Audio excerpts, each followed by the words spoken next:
So my store just got these new Pandigital tablets, and I mean, it's not hardly an impressive piece of hardware. I'm not sure what the processor specs are, but let's just say this thing is definitely not an iPad or a Galaxy Tab. But it is a big honking screen with Android 2.1 on it.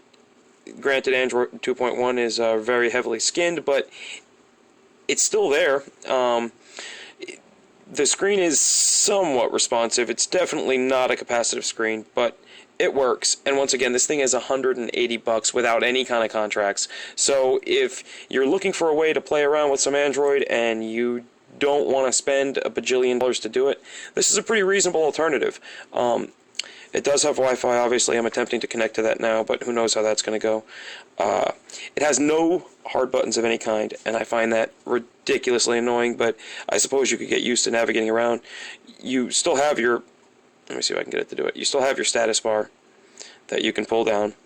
I don't know what the hell kind of notifications you're going to get on it, but it's still there.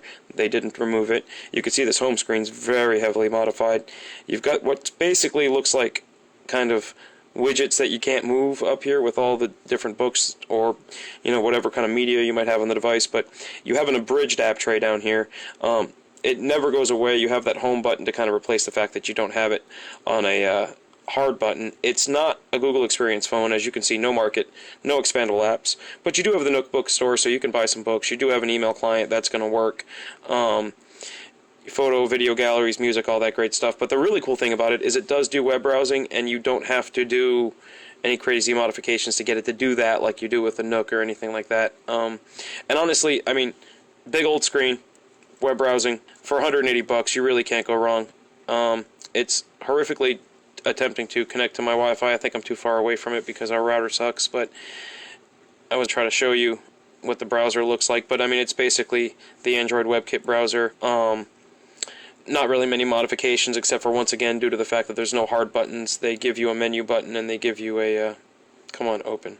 Once again, not the thing in the world, but it works. Okay, without Wi-Fi, that's probably not going to open. But, regardless, the E is decent. I mean, that's kind of what this thing is being sold for, is it's marketed as an e-reader. But I do think it's tablet E because you can go on the internet with it, which is more than you can do with a lot of these e-readers. And fully functioning e-reader, once again. Nothing world shattering or fantastic, but I think for $180, a lot of people are not going to be able to resist picking up one of these just to mess around with it. It has a headphone jack. It takes an SD card. It's not that big and it's not that heavy. And I mean, I don't know. I just think for $180, damn, this thing's pretty cool. And I guess that's kind of what makes Android awesome.